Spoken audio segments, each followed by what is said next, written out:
오늘 함께 하실 하나님 말씀은 에베소서입니다. 에베소서 3장 16절에서 19절 말씀입니다. 에베소서 3장 16절에서 19절 말씀.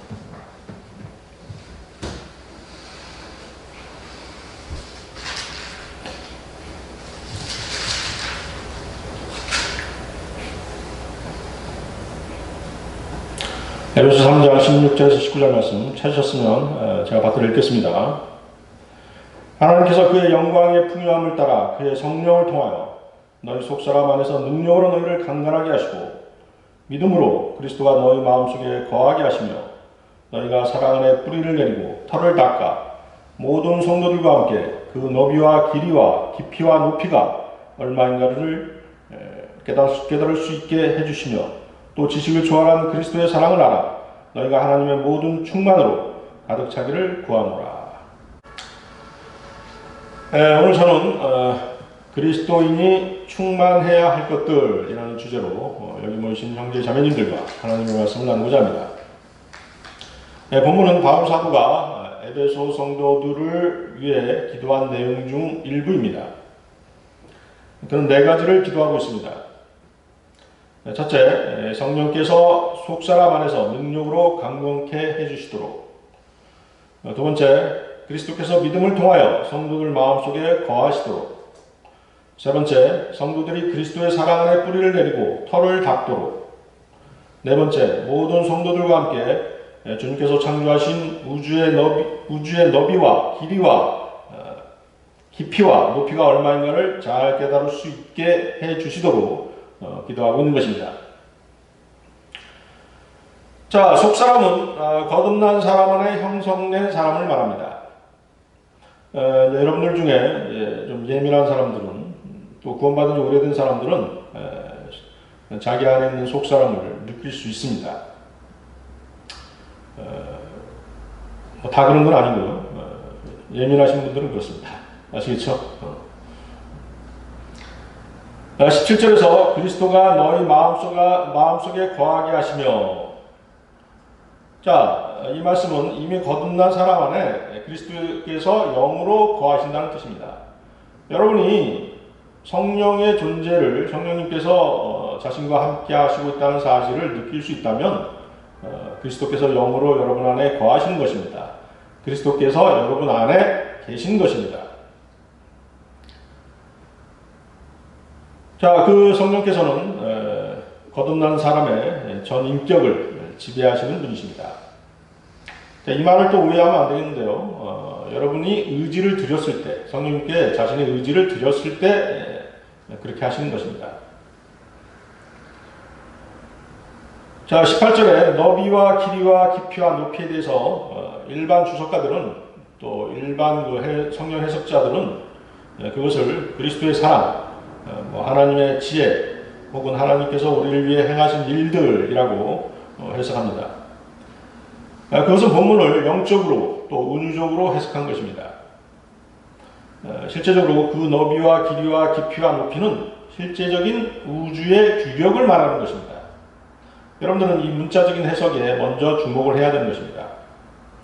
본문의 너비와 길이와 깊이와 높이는 로마서 8장 39절에 언급된 것과 같은 우주의 실제적인 높음과 깊음입니다. 로마서 8장 39절은 높음이나 깊음이나 어떤 다른 피조물이라도 우리를 그리스도 예수 우리 주 안에 있는 하나님의 사랑에서 떼어놓을 수 없으리라. 18절에 관계된 또 다른 구절은 잠언 25장 3절입니다. 하늘은 높고 땅은 깊으며 왕들의 마음은 헤아릴 수 없느니라. 바울은 셋째 하늘에 다녀왔습니다. 그렇기 때문에 우주의 치수를 알았으며 깨달았으며 다른 성도들도 그 사실을 알기 원했던 것입니다. 고린도후서 12장 1절에서 4절 말씀이죠. 고린도후서 12장 1절에서 4절 말씀. 정령 자랑하는 것이 나에게 유익하지 못하나 내가 주의 환상들과 계시들을 말하리라. 내가 14년 전에 그리스도 안에서 한 사람을 알았는데 그가 몸 안에 있었는지 나는 말할 수 없고 몸 밖에 있었는지 나는 말할 수 없지만 하나님께서는 아시느니라. 그 사람이 셋째 하늘로 끌려 올라갔느니라. 내가 이런 사람을 아노라. 그가 몸 안에 있었는지 몸 밖에 있었는지 나는 말할 수 없지만 하나님께서는 아시느니라. 그가 낙원으로 끌려 올라가서 말로 다 설명할 수 없는 말을 들었는데 그것은 사람들에게 말하도록 허락되지 않는 것이로다. 바울은 셋째 하늘을 보았습니다. 그 장소의 크기와 모양과 위치와 환경을 알았기 때문에 사는 것보다 바로 죽어서 그곳으로 가기를 원했습니다. 고린도후서 5장 8절에 그 말씀이 나와 있죠. 우리가 자신의 차 있으니 정녕 몸에서 떠나 주와 함께 있는 것을 오히려 더 원하노라. 빌립보서 1장 21절도 마찬가지 내용입니다. 이는 내게 사는 것이 그리스도니 죽는 것도 유익함이라. 셋째 하늘의 영광스러움이 바울 사도에게는 너무도 큰 충격이었겠죠. 그렇기 때문에 지상의 초라한 삶보다는 빨리 셋째 하늘로 가고 싶어 했던 것입니다. 자, 19절을 보십시오. 19절 보면 또 지식을 초월한 그리스도의 사랑을 알아 너희가 하나님의 모든 충만으로 가득 차기를 구하노라. 하나님의 모든 충만. 하나님 안에는 모든 것이 충만합니다. 그렇습니까? 알고 계십니까? 좋습니다. 시편 24편 1절에는 땅과 거기 충만한 것은 주의 것이요 세상과 그 안에 사는 자들도 그러하도다. 시편 33편 5절에는 그가 의와 공의를 사랑하시니 땅은 주의 선하심으로 충만하도다. 시편 48편 10절은 오 하나님이여 주의 이름을 따라 주의 찬양도 땅끝까지 미쳤으며 주의 오른손은 의로 충만하나이다. 시편 86편 15절은 그러나 오 주여 주께서는 긍휼히 충만하시고 은혜로우시며 오래 참으시고 자비와 진리가 풍성하신 하나님이시니. 시편 89편 11절은 하늘도 주의 것이요 땅도 주의 것이며 세상과 그 안에 충만한 것들도 주께서 세우셨나이다. 시편 119편 64절은 오 주여 땅이 주의 자비로 충만하오니 주의 규례들을 내게 가르치소서. 주님 안에는 모든 것이 채워져 있습니다. 우리는 주의 충만한 가운데서 필요를 공급받고 있고 앞으로도 필요를 공급받아야 하는 것입니다. 여러분들 요한복음 1장 16절 한번 보십시오. 요한복음 1장 16절입니다.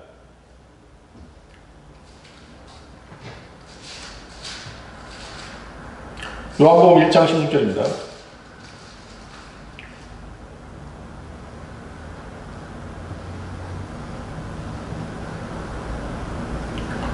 찾으셨습니까?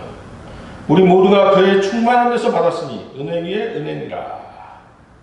은혜 위에 은혜. 그레이스 포 그레이스. 자, 이것은 구원받은 사람, 거듭난 사람에게만 해당되는 구절입니다. 은혜 위에 은혜라는 말씀은 하나님께로부터 예수 그리스도께 주어진 모든 은혜가 거듭난 사람들에게 베풀어진다는 뜻입니다. 그것도 전혀 모자람이 없이 그의 충만한 데서 그 모든 은혜를 그리스도인이 받을 수 있다는 뜻입니다. 하나님께로부터 예수 그리스도께 어떤 은혜가 주어졌건 그 모든 은혜는 거듭난 사람들의 것이 되는 것입니다. 우리가 살아가면서 무엇이 필요할 때 그때마다 은혜의 보좌로 나아가 하나님께서 베푸시는 은혜를 받아야 합니다. 이 은혜는 구원의 은혜의 바탕 위에 지속되는 것입니다. 그렇기 때문에 은혜 위에 은혜인 것입니다. 하나님의 충만하신 가운데서 베풀어지는 은혜입니다. 하나님께서 이처럼 매일 매 시각으로 우리에게 베푸시는 은혜를 우리 모두가 그의 충만한 데서 받는다는 사실이 또한 엄청난 은혜인 것입니다. 하나님께서 예수 그리스도께 주신 은혜는 충만한 것입니다. 충만하다는 것은 단순히 많다, 가득 채워져 있다는 뜻 이상의 것입니다. 이것은 모든 곳에 가득 차 있을 뿐만 아니라 아무리 쓰고 써도 조금도 줄어들지 않는다는 뜻입니다. 성경에 그런 예가 나와 있죠. 엘리야, 그렇죠? 엘리야 선지자가 그 사르밧 가부한테 가서 부양을 받았던 때가 있었지 않습니까? 그때 곡식가루병하고 기름병이 있었죠. 아무리 써도 어때요? 아무리 써도 어때요? 줄어들지가 않지 않습니까? 그게 바로 충만인 것입니다. 하나님이 주신 은혜의 충만. 아시겠습니까? 우리가 어떤 물병에 물이 가득 차 있어도 조금 쓰면 줄어들지 않습니까? 그렇지만 하나님의 충만은 아무리 써도 줄어들지 않는 것이에요. 그래서 이 모든 것은 부분적으로 주어진 것이 아니라 그 전부가 다 주어진 상태를 말합니다. 놀라운 사실은 이 충만한 은혜가 모두 우리 거듭난 사람들의 소유라는 것입니다. 그러나 문제는 무엇입니까? 주님이 소유하신 충만함이 지금 현재 우리 것이 전혀 되고 있지 않다는 사실입니다. 물론 휴거 후에는 주님의 모든 소유를 공동 상속자로서 가질 수 있겠지만 현 세상에서는 주님의 여러 약속이 있음에도 불구하고 충만한 은혜를 우리가 소유하지 못하고 있습니다. 영적으로나 물질적으로 빈곤한 상태에 있는 것입니다. 우리가 주님의 충만함으로 채워주려면 뭔가 부족함을 느껴야 하고 원하는 것을 주님께 구해야 하며 발급해야 하며 사모해야 하는 것입니다. 야고보서에 어떤 말씀이 있습니까? 너희가 구하지 않기 때문이라. 여러분들이 구하지 않기 때문에 받지 못하는 것들이 너무 많습니다. 내가 이런 것까지 기도해야 되나? 뭐 이런 생각 한 적 있으시죠? 내가 이런 사소한 것까지 기도하고 해야 되나? 뭐 이런 생각. 그 교만한 생각입니다, 여러분들. 아무리 사소한 것, 아무리 시시한 것일지라도 구하십시오. 아시겠습니까? 너희가 구하지 않기 때문이다. 구하지 않기 때문에 못 받는 것입니다. 자, 여러분들이 구해야 됩니다. 그리고 우리가 구했다면 우리는 어떤 충만함으로 자신을 채워야 하겠습니까? 그리스도인이 충만해야 할 것들, 첫 번째, 성령 충만해야 합니다. 여러분들 사도행전 4장 31절 보십시오. 사도행전 4장 31절입니다.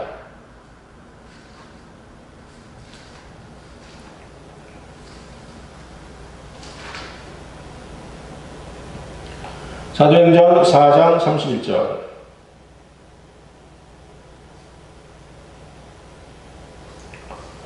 찾으셨으면 제가 읽겠습니다. 그들이 기도를 마치자 그들이 함께 모여있는 곳이 진동하더니 그들이 모두 성령으로 충만하여 담대하게 하나님의 말씀을 선포하더라. 자, 성령 충만에 대해서 자주 말씀드리고 있죠. 설교 시간에 자주 반복해서 말씀드리는 내용이 있다면 그것은 우리 그리스도인들에게 매우 중요한 것이기 때문입니다. 성경에서 성령 충만에 대한 기록이 가장 많은 곳이 바로 사도행전입니다. 오순절에 성령님께서 강림하셨고 교회가 태동되면서 성령님께서 강력하게 역사하셨습니다. 본문에서는 초대교회 성도들이 모여있던 장소가 가벼운 지진으로 흔들렸고 그들이 모두 성령으로 충만해졌습니다. 성령 충만의 증거가 방언이라고 말하는 자들은 마귀에게 속고 있는 것입니다. 본문에서 성령으로 충만해져서 담대하게 된 성도들 중 아무도 방언을 말한 사람이 없었습니다. 왜냐하면 방언은 믿는 자를 위한 표적이 아니라 믿지 않는 자들을 위한 표적이기 때문입니다. 고린도전서 14장 22절에 그 말씀이 나와 있죠. 고린도전서 14장 22절. 그러므로 방언들은 믿는 사람들을 위한 것이 아니라 믿지 않는 사람들을 위한 표적이지만 예언은 믿지 않는 사람들을 위한 것이 아니고 믿는 사람들을 위한 것이라. 방언으로 말하는 것은 교회를 세우는 것이 아니라 자신의 덕을 세우는 것입니다. 고린도전서 14장 4절 말씀에 알지 못하는 방언을 말하는 사람은 자신을 세우나 예언하는 사람은 교회를 세우느니라. 자, 예언한다는 것은 무엇을 뜻하는 것이죠? 성경의 모든 예언이 다 기록되어 있습니다. 그래서 어떤 미래에 일어날 어떤 새로운 사실들을 예언하는 것이 아니고 성경에 기록된 예언된 말씀들을 설명할 수 있으면 되는 것입니다. 하나님의 말씀을 또 증거할 수 있으면 그것이 바로 예언하는 것입니다. 고린도 교회 성도들은 어떻습니까? 매우 육신적인 그리스도인들이었습니다. 방언을 대단한 은사로 여겼습니다.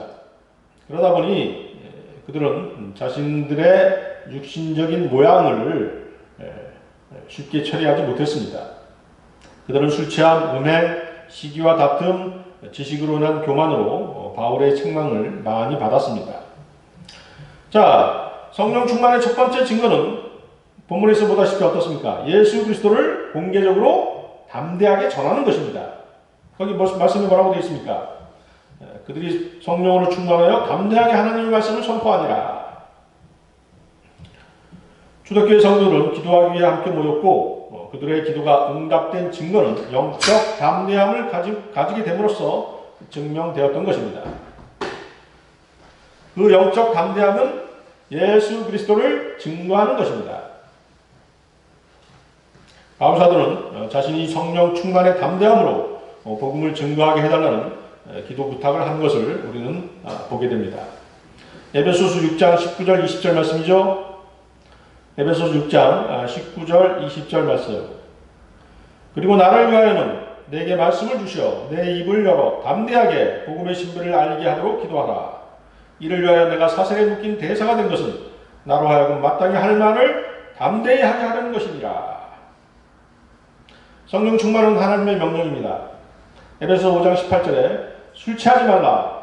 그것은 방탕한 것이니 오직 성령으로 충만하라.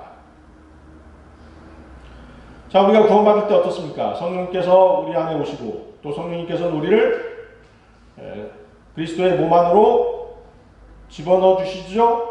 그렇습니까? 그것을 뭐라고 말씀드렸죠? 성령 침례라고 말씀드렸습니다. 하나님의 명령은 성도들이 성령 침례를 통해서 예수 그리스도의 몸 안으로 들어간 후에 성령으로 충만하라는 것입니다. 성도가 성령으로 충만하지 않는 것은 술 취하는 것과 같이 하나님께 죄를 짓는 것입니다. 성도가 성령으로 충만하지 않는다면 두 가지 이유에서입니다. 자, 그 두 가지 이유는 첫 번째, 성령 충만을 위해 하나님께 기도하지 않았기 때문입니다. 구하지 않았기 때문입니다. 우리가 거리에 나가서 구령을 하고 설교하고 누군가에게 복음을 전할 때 혹은 성경을 읽기 전에 성령 충만을 구해야 합니다. 성령님의 능력을 힘입어서 우리는 담대히 구령할 수 있고 거리 설교를 할 수 있으며 성경을 읽을 때나 성경 공부를 할 때 성령님의 조명을 받아 말씀을 깨달을 수 있는 것입니다.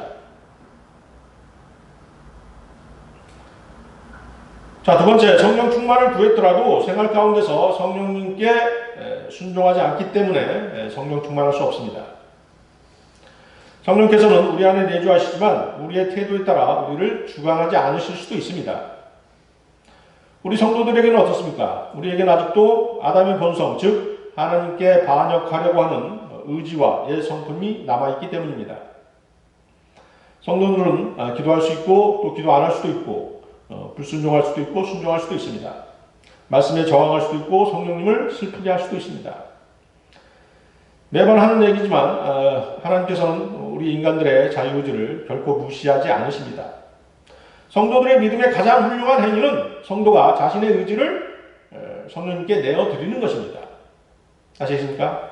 성령 충만할 수 있도록 기도하시고 또 성령님께 순종하시고 그렇게 되면 여러분들은 성령 충만 상태를 계속 유지할 수 있는 것입니다. 여러분들 누가복음 한번 보십시오. 누가복음 11장 3절 말씀입니다. 13절 말씀. 누가복음 11장 13절 말씀.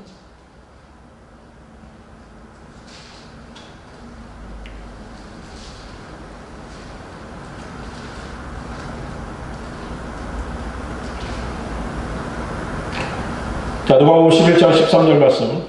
자, 제가 읽겠습니다. 너희가 악하다 할지라도 너희 자녀에게 좋은 선물을 줄 줄 알거든 하물며 하늘에 계신 너희 아버지께서 구하는 자들에게 성령을 주시지 않겠느냐라고 하시더라. 자, 이 구절을 또 여러분들 오해하시면 안 되겠습니다. 이 구절은 이단 교회에서 또 많이 인용하는 구절이죠. 성령 받기 위해 기도하라. 그런 의미로 또 이 구절을 많이 또 오용하는 것입니다. 결코 그런 뜻이 아닙니다. 이 구절은 성령 충만하도록 기도하라는 뜻입니다. 오순절 성령 강림은 성도들 안에 성령님께서 내주하심을 의미하는 사건이었습니다. 반면 이 구절은 성령의 채우심과 충만케 하심을 강구하라는 말씀입니다. 아시겠습니까? 따라서 성령으로 충만하기 위한 조건은 구하는 사람에게 주어진다는 것입니다. 그것은 우리의 의지를, 우리의 몸을, 우리의 소유를 또 우리의 모든 것을 성령님께 주관하시도록 내어드리고 자신을 성령님으로 채워지도록 하나님께 기도하는 것입니다. 기도하고 구했다면 우리의 삶에 역사하시는 성령님께 순종해야 합니다. 성령님께서는 말씀으로 혹은 미세한 음성으로 우리에게 역사하십니다. 물론 그 미세한 음성은 하나님의 말씀에 바탕을 둔 것입니다. 성령으로 충만한 사람은 말씀을 담대히 증거합니다. 성령으로 충만한 사람은 승리의 삶을 살 수 있습니다. 성령으로 충만한 사람은 세상을 이길 힘과 육신을 제어할 수 있는 힘을 얻습니다. 성령으로 충만한 사람은 물이 가득 채워져 있는 저수지와도 같습니다. 물은 흘러 넘쳐야 합니다. 그리스도인은 하나님을 사랑하고 하나님께 받는 넘치는 사랑과 축복을 형제 자매들에게 흘려보낼 수 있어야 하는 것입니다. 성령으로 충만한 삶의 결과는 기쁨으로 넘칠 것이고 말씀을 즐거워하며 하늘나라와 주님의 재림을 소망하며 즐거워할 것입니다. 구원받은 성도들에게 필요한 것은 물질의 축복보다 성령 충만입니다. 성령께서는 우리를 거룩한 삶으로 인도하시고 성령 우리를 거룩한 삶으로 인도하십니다. 성령 충만함이 없는 영적 생활은 그리스도인들에게 무의미한 것입니다. 육신적인 삶을 사는 세상 사람들과 다를 바 없는 것입니다. 여러분들은 항상 성령 충만을 기도하시기 바랍니다. 그리스도인이 충만해야 할 것들, 두 번째, 성령의 능력으로 소망이 넘치게 하라. 성령의 능력으로 소망이 넘치게 하라. 여러분들 로마서 15장 13, 14절 보십시오.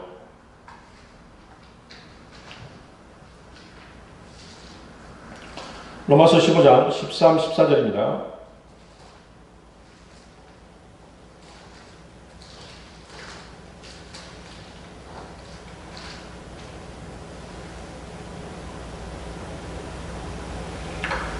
네, 찾으셨습니까? 제가 받들어있습니다. 이제 소망의 하나님께서 너희를 모든 기쁨과 평강으로 믿음 안에서 충만케 하시어 성령의 능력으로 소망이 넘치게 하시기를 원하노라. 나의 형제들아, 내가 너희에 관하여 내 스스로 확신하는 바는 너희도 선으로 충만하고 모든 지식으로 가득 차서 서로를 권고할 수 있으려는 것이니라. 자, 바울은 15장 서두에서 연약한 형제들을 보살피고 그리스도 안에서 선을 추구하고 형제자매들을 기쁘게 하고 세워주라고 로마의 그리스도인들에게 촉구하였습니다. 바울 사도는 이제 그들이 성령의 능력으로 소망이 넘치게 되기를 기원하고 있습니다. 14절 보십시오. 나의 형제들아, 내가 너희에게 원하여 내 스스로 확신하기로는 너희도 선으로 충만하고 모든 지식으로 가득 차서 서로를 권고할 수 있으라는 것입니다. 당시의 성도들은 그리스도인임을 밝히면 목숨을 내놓아야 하는 위험한 상황 속에 처해질 수 있었습니다. 따라서 그들이 갖는 소망의 의미는 매우 절실한 것이었습니다. 사도행전에서의 초대교회 성도들 역시 곧 주님께서 오실 것이라는 소망 가운데 모든 고난을 기쁘게 받아들였습니다. 초대교회 성도들 가운데는 주님의 부활 승천을 직접 목격한 사람들도 있었습니다. 그렇기 때문에 주님께서 이제 머지않아 곧 오실 것이라고 소망하고 있었던 것입니다. 그러나 무엇보다도 그들이 시련과 역경과 고난을 극복할 수 있는 힘은 성도들에게 주신 성령님의 능력을 의지함으로써 나온 것입니다. 갈라디아서 5장 5절 말씀을 보면 이는 우리가 성령을 통하여 믿음으로 말미암아 의의 소망을 기다리리라. 성령을 통하여 믿음으로 말미암아 의의 소망을 기다리리라. 소망은 보이지 않는 것을 바라는 믿음입니다. 여러분들 베드로전서, 여기 자꾸 베드로전서 한번 보십시오. 베드로전서 1장 21절입니다. 베드로전서 1장 21절 말씀.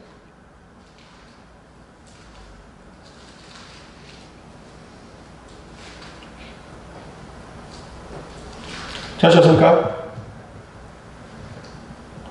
베드로전서 1장 21절 말씀. 너희는 그를 통하여 그를 죽은 자들로부터 살리셨고 그에게 영광을 주신 하나님을 믿는 자들이니 이는 너희의 믿음과 소망이 하나님 안에 있게 하려는 것이라.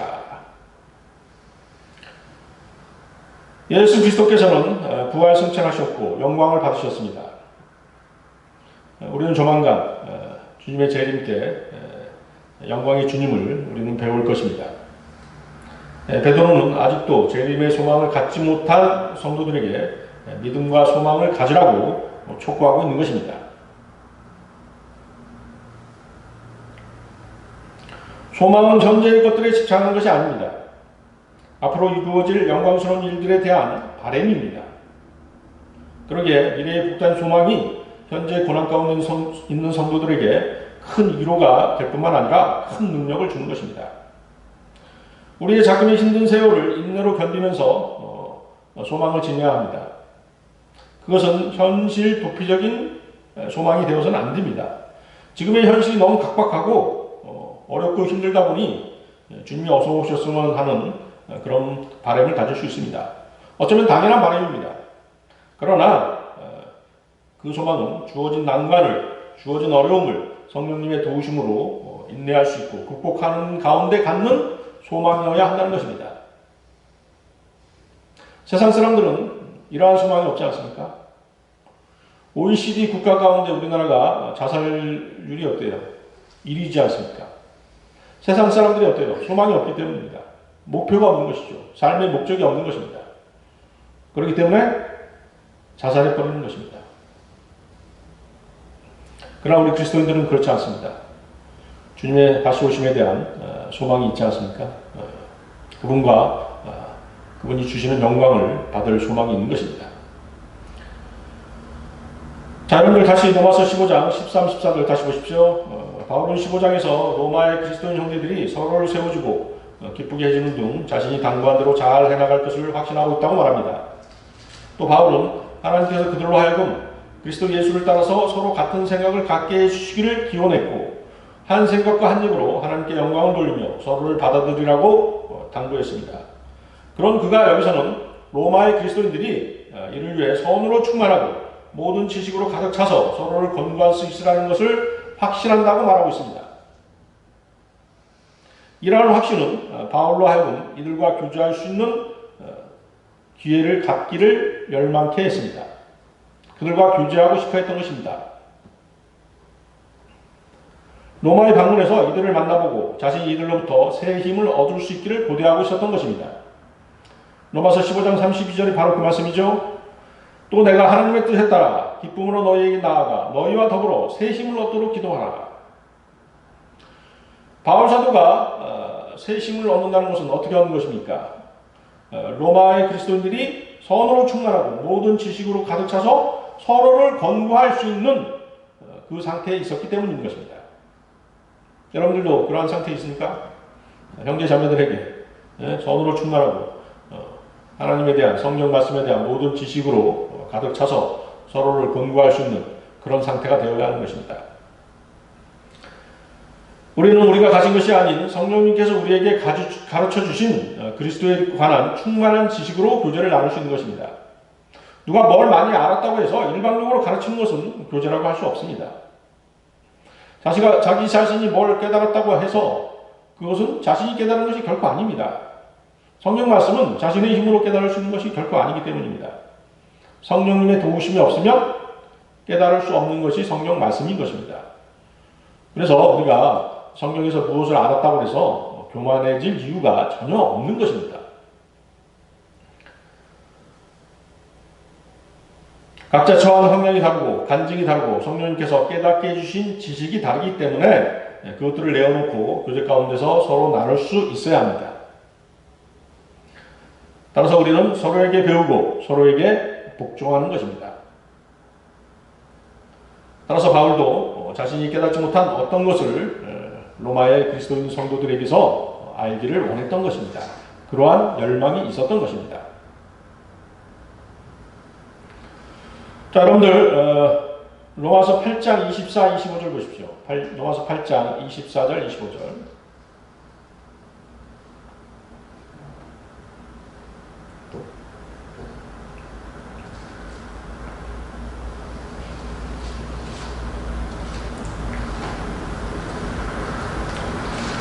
찾으셨습니까? 로마서 8장 24절 25절 말씀. 이는 우리가 소망에 의하여 구원을 받았습니다. 보이는 소망은 소망이 아니라 사람이 보는 것을 왜 바라리요? 그러나 만일 우리가 보지 못하는 것을 바란다면 인내로 기다릴지니라. 우리가 고대하는 소망은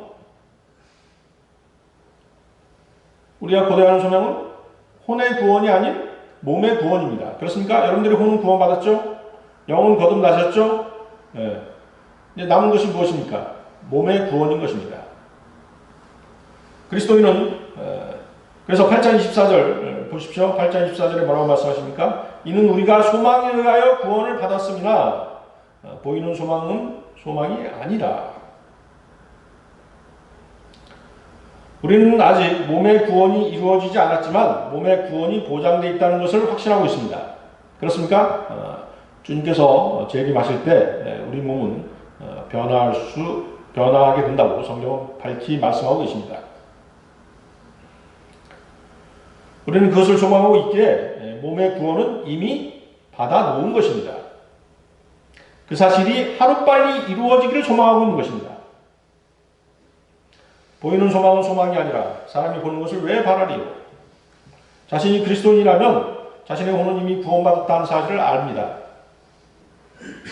여러분들은 구원받았다는 사실을 알고 계시죠? 네. 그런즉 이제 그가 바라는 것은 혼의 구원이 아니라 몸의 구원인 것입니다. 몸의 구원은 아직 이루어지지 않았지만 이루어질 것을 내다보고 있기에 그것이 소망인 것입니다. 소망 가운데서 몸의 구속을 바라고 있는 것은 그것이 아직 눈에 보이지 않기 때문입니다. 이 소망은 성령님께서 주시는 소망입니다. 육신에 따라 살고 세상에 푹 빠져 산다면 그에게는 그러한 소망이 있을 수 없습니다. 그러기에 그는 그리스도의 심판석에서 받을 상도 없는 것입니다. 히브리서 11장 1절에 이런 말씀이 있죠. 이제 믿음은 바라는 것들에 대한 실상이요 보이지 않는 것들에 대한 증거니. 이제 믿음은 바라는 것들에 대한 실상이요 보이지 않는 것들에 대한 증거니. 믿음은 보이지 않습니다. 하지만 믿음은 어떤 매개체를 통해서 반드시 그 실체를 증명해 보이는 특이한 성질이 있는 것입니다. 성경에 그런 예들이 많지 않습니까?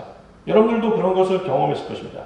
여러분들이 기도 응답 받았을 때 믿음으로 기도했고 기도 응답을 받은 것입니다. 믿음이 구체적으로 실체화된 것입니다. 또 어떻습니까? 백부장, 자기 종이 중풍병에 걸려 있을 때 믿음으로 예수님께 구했지 않습니까? 자기 종의 중풍병이 나왔죠? 믿음이 실체화된 것입니다. 가나안 여인도 마찬가지지 않습니까?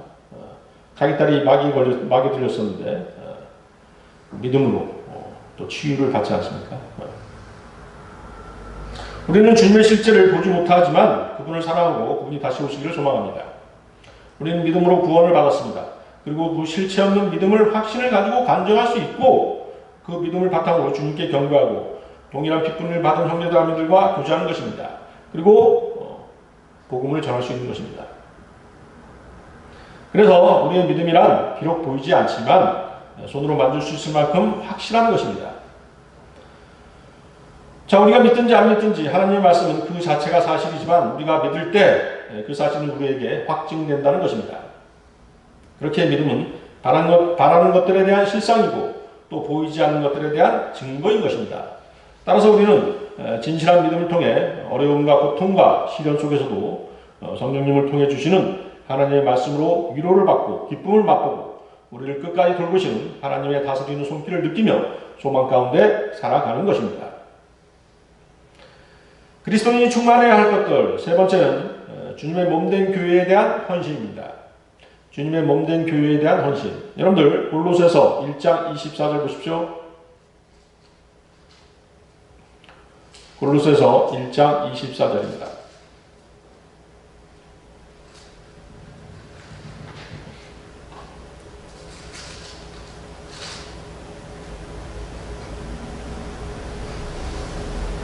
찾으셨습니까?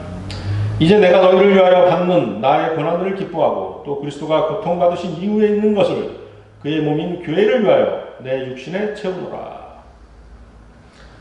자, 이 말씀은 예수 그리스도께서 당하신 고난이 무언가 부족하다는 그런 의미가 아닙니다. 교회가 성립된 후 교회가 당하게 될 고난을 가리키는 것입니다. 그리스도가 고통받으신 이후에 있는 것을 그의 몸인 교회를 위하여 내 육신에 채우노라 하는 말은 사도 바울이 주님의 몸된 교회가 당할 고난을 감내하겠다는 뜻입니다. 수많은 믿음의 선진들이 고난 가운데 살다가 주님 곁으로 갔습니다. 그들이 당한 고난은 필설로 다 못할 정도로 험악한 것들이었습니다. 여러분들 폭수의 순교사라고 한번 읽어보셨습니까? 폭수의 순교사.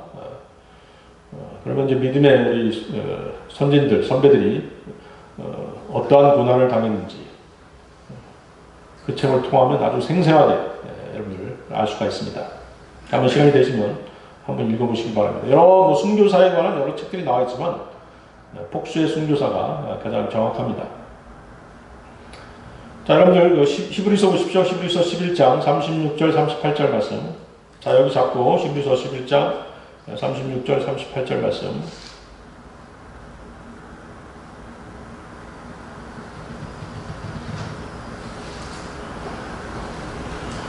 믿음의 선진들이 당한 고난이 나와 있죠. 히브리서 11장 36절 38절. 또 어떤 사람들은 잔혹한 조롱과 채찍질의 시련도 받았고 더욱이 결박당하고 감옥에도 갇혔으며 돌로 맞고 톱으로 켜지고 시험을 당하고 칼로 살해되었으며 양의 가죽과 염소의 가죽을 쓴 채 유리하며 궁핍과 고난과 학대를 당했느니라. 세상은 그들이 살만한 데가 못 되었으므로 그들은 광야와 산속과 동굴과 토굴에서 유리하였느니라. 자, 바울의 사역 또한 특별한 고난의 사역이었습니다. 바울이 당한 고난이 고린도후서 11장 22절 28절에 나와 있죠. 여러분들 고린도후서 11장 22절 28절 말씀도 보십시오. 고린도후서 11장 22절 28절 말씀.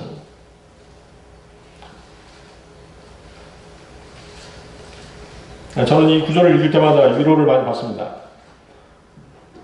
과거 우리의 믿음의 선배들이 이런 고난을 당했구나.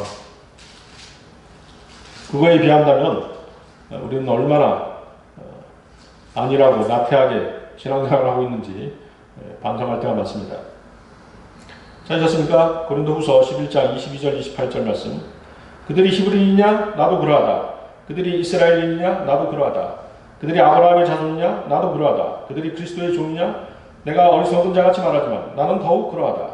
내가 더 많이 수고하였고 매도 헤아릴 수 없이 맞았고 더 빈번히 감옥에 갇혔고 죽을 고비를 여러 번 당하였으니 유대인들로부터 40의 한압변매를 5번이나 맞았고 3번 몽둥이로 맞았으며 한 번은 돌로 맞았고 3번 파산을 당하였는데 하룻밤과 낯을 깊은 바다에서 보냈으며 여러 번 여행하는 중에 강의 위험과 강도의 위험과 동족으로부터의 위험과 이방인들로부터의 위험과 성읍에서의 위험과 광야에서의 위험과 바다에서의 위험과 거짓 형제들 가운데서의 위험을 당하였으며 수고하고 애쓰며 자주 깨어있고 배고프며 목마르고 자주 금식하며 춥고 헐벗어느라 그 외부의 일들 외에도 날마다 나에게 밀려든 것은 모든 교회에 관한 염려라. 자, 사도 바울은 방금 열거한 그 모든 고난을 참고 견뎌냈던 것입니다. 뿐만 아니라 외부적으로는 세상 사람들로부터 교회를 지키고 변호해야 했습니다. 또한 내부적으로는 자신이 세운 교회들을 말씀에 따라 올바로 이끌기 위한 부담을 끊임없이 갖고 있었던 것입니다. 바울의 선교여행 절반은 이전에 세운 교회들의 상태를 점검하는 것이었습니다. 그는 그들에 대해 걱정했고 그들에 대해 기도했으며 그들을 위해 모금도 했습니다. 그는 그들의 문제들을 다루는 편지들을 써보냈는데 심지어 두 여인이 서로 티격태격 하는 싸움일지라도 그것을 위해 편지를 썼던 것입니다. 그 내용이 어디 나와 있습니까? 빌립보서 4장 2절에 나와 있죠. 빌립보서 4장 2절. 내가 유오디아에게 권하며 순두케에게도 권고하노니 주 안에서 같은 생각을 가지라.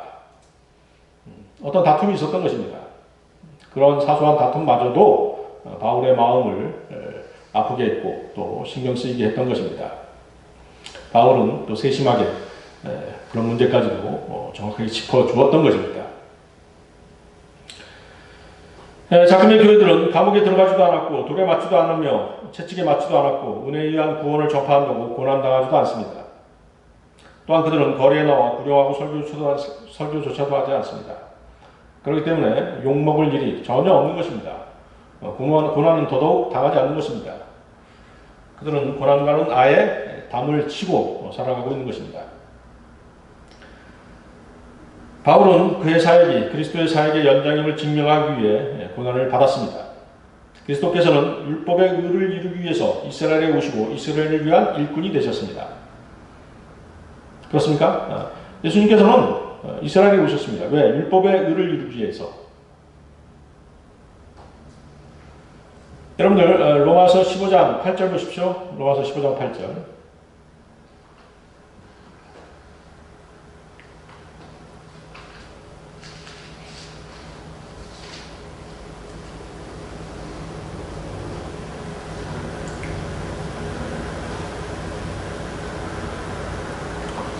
로마서 15장 8절. 이제 내가 말하노니 예수 그리스도께서는 하나님의 진리를 위하여 할례의 일꾼이 되셨으니 이는 조상들에게 주신 약속들을 확고히 하시고.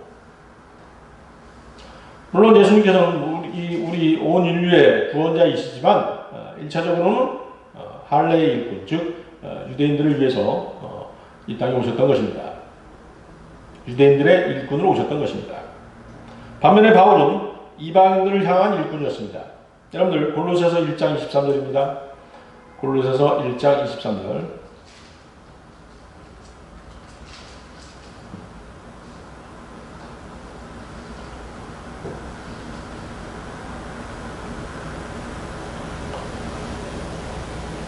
만일 너희가 자리 잡고 정착된 믿음 안에 계속 있으며 복음의 소망에서 떠나지 아니하면 그러하리라. 이것은 너희가 들었고 하늘 아래 있는 모든 피조물에게 전파된 것이니 나 바울은 이 복음의 일꾼이 되었노라. 예수 그리스도께서는 할례의 일꾼, 바울은 이방인들을 향한 일꾼이었던 것입니다. 예수 그리스도께서는 죄인들의 죄들을 속죄하기 위하여 대신 고난을 받으셨습니다. 여러분들 이사야서 53장 3절에서 8절 말씀 보십시오. 이사야서 53장 3절에서 8절 말씀.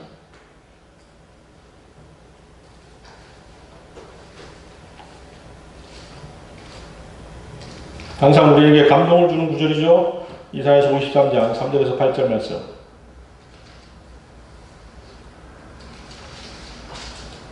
그는 사람들에게서 멸시를 받고 거부되었으며 슬픔의 사람이요 즐거움에 익숙한 사람이라. 우리가 우리의 얼굴을 그로부터 숨긴 것 같이 그는 멸시받았고 우리는 그를 존중하지 아니하였도다. 실로 그가 우리의 질고를 지고 우리의 슬픔을 지었는데도 우리는 그가 형벌을 받아 하나님께 맞으며 고난당한 줄로 생각하였도다. 그러나 그는 우리의 허물로 인하여 상처를 입었고 그는 우리의 죄악으로 인하여 상하였도다. 우리의 화평을 위한 징계가 그에게 내려졌고 그가 맞은 채찍으로 우리가 치유되었도다. 우리는 모두 양같이 길을 잃어 각자 자기의 길로 돌이켰으나 주께서는 우리 모두의 죄악을 그에게 지우셨도다. 그가 억압을 당하고 고난을 당하여도 그의 입을 열지 아니하였으니 그가 어린 양처럼 도살장으로 끌려가며 또 털 깎는 자들 앞에 양이 말 없듯이 그가 자기 입을 열지 아니하는도다. 그가 감옥과 재판에서 끌려갔으니 누가 그의 세대를 선포하리요. 이는 그가 산자들의 땅에서 끊어졌으며 그가 내 백성의 허물로 인하여 형벌을 받았음이라. 자, 복음을 전하다 보면 여러분들 이제 예수 그리스도께서 십자가에 못 박힌 그 내용을 설명하지 않습니까? 그럼 보통 학생들 뭐라고 얘기하는지 아세요? 예수님께서 왜 십자가에 달렸는지 아세요? 이렇게 물어보면 뭔가 죄진 일이 있었겠죠. 이렇게 얘기한단 말이죠. 바로 여기 성경 말씀하고 그대로 똑같잖아요. 거기 뭐라고 말씀하세요? 우리는 그가 형벌을 받아 53장 4절이죠. 우리는 그가 형벌을 받아 하나님께 맞으며 고난당한 줄로 생각하였도다. 그냥 복음에 대해서 모르는 사람들은 그냥 예수님께서 죄 져가지고 십자가에 달린 거다. 세상 죄수들처럼 그렇게 형벌을 받은 것이다 라고 생각하는 것입니다. 그렇지만 그 형벌은 우리의 죄들을 위한 것이었죠. 그렇습니다. 바울은 복음을 전하다가 받는 고난도 있었지만 여기 말씀하시는 바울의 고난은 누구를 위한 이스라엘과 이스라엘 사람들과 연합된 이방인들, 즉 주님의 몸된 교회가 누릴 유익을 위해 대신 고난을 받은 것입니다. 아직도 교회 시대는 끝나지 않았습니다. 교회 시대가 끝나지 않았다는 얘기는 아직도 고난이 조금은 남아있다는 얘기입니다. 물론 편안히 신앙생활을 할 수도 있습니다. 복음을 안전할 수도 있고 형제 자매들과 부딪히지 않기 위해서 유튜브로 설교를 들을 수도 있습니다. 그러나 우리가 주님 앞에 섰을 때 신실한 종으로 발견되기 위해서는 교회가 갖는 고난을 같이 담당할 수 있어야 하는 것입니다. 고난이 없으면 연료관도 없기 때문입니다. 그것이 고난을 자신의 몸에 채우는 일인 것입니다. 교회를 위해 헌신하는 것입니다. 자, 오늘 설교의 결론입니다. 우리가 충만해야 할 것들은 오늘 설교한 내용 외에도 몇 가지 것들이 더 있습니다. 자, 우리는 무엇으로 충만해야 되겠습니까? 기쁨으로 충만해야 됩니다. 요한복음 16장 24절 말씀인데요. 지금까지는 너희가 내 이름으로 아무것도 구하지 아니하였으나 구하라. 그러면 받을 것이니 너희 기쁨이 충만케 하려 함이라. 요한복음 17장 13절은 이제 내가 아버지께로 가나이다. 내가 세상에서 이런 것들을 말하면 나의 기쁨을 그들 안에서 충만케 하려 함이니이다. 여러분들은 기쁨으로 충만해야 됩니다. 자, 또한 우리는 위로로 충만해야 합니다. 고린도후서 7장 4절 말씀인데요. 너희를 향하여 말하는 나의 담력도 크고 너희에 관한 나의 자랑도 크도다. 내가 위로로 충만해졌으니 우리는 모든 환난 가운데서도 나는 기쁨으로 차고 넘치는도다. 자, 또 그 다음에 우리는 복음의 충만한 복으로 충만해야 됩니다. 복음의 충만한 복. 여러분들 로마서 15장 29절 보십시오. 로마서 15장 29절 말씀.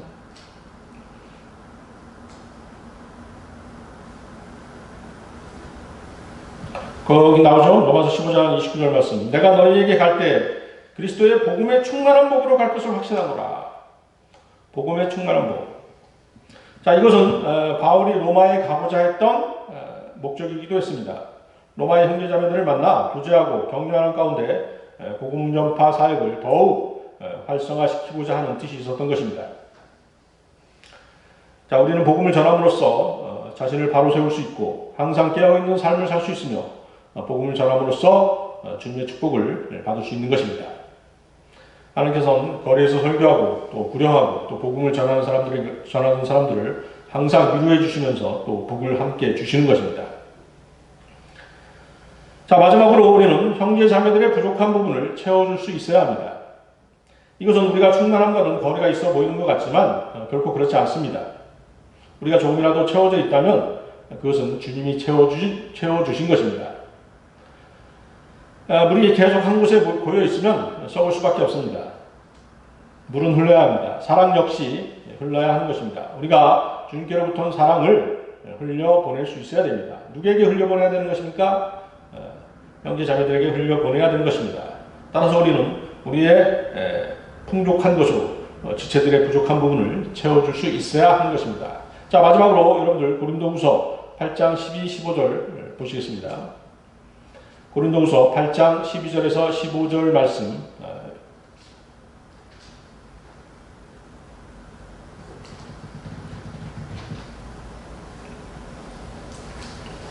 찾으셨습니까?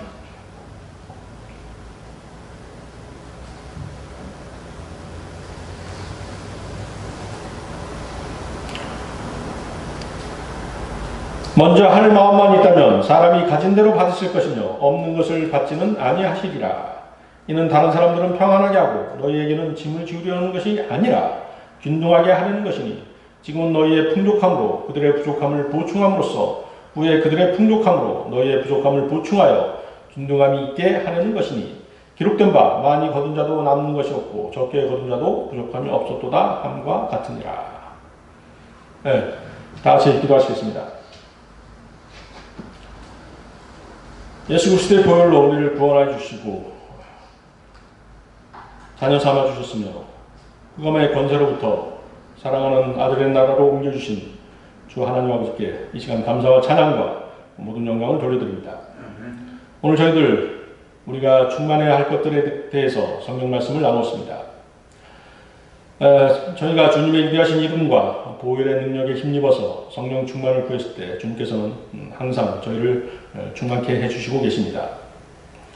이제 저희의 의지를 성령님께 내드려서 성령님의 인도하심에 순종할 수 있도록 저희 생을 인도하여 주시옵소서. 항상 주님의 몸된 교회를 통해 주님께서 기뻐하시는 일들에 헌신하게 하시고 또한 주님의 다시 오심에 대한 복된 소망을 잃지 않게 하여 주시옵소서. 주님께서는 우리에게 모든 것을 주셨사온데 우리의 것들을 형제 자매들을 위해 쓸 수 있게 하시고 복음을 전하는 일과 성도들을 돕는 일에 열심히 낼 수 있도록 도와주시옵소서. 여기 고개 숙인 저희들의 바램을 주님께서는 잘 아시옵니다. 저희가 드리는 기도와 간구를 들으시고 또 응답하셔서 그로 인한 모든 영광 주님 홀로 받아 주시옵소서. 이 모든 기도 곧 다시 오셔서 우리를 부르실 주 예수 그리스도의 이름으로 기도드렸습니다.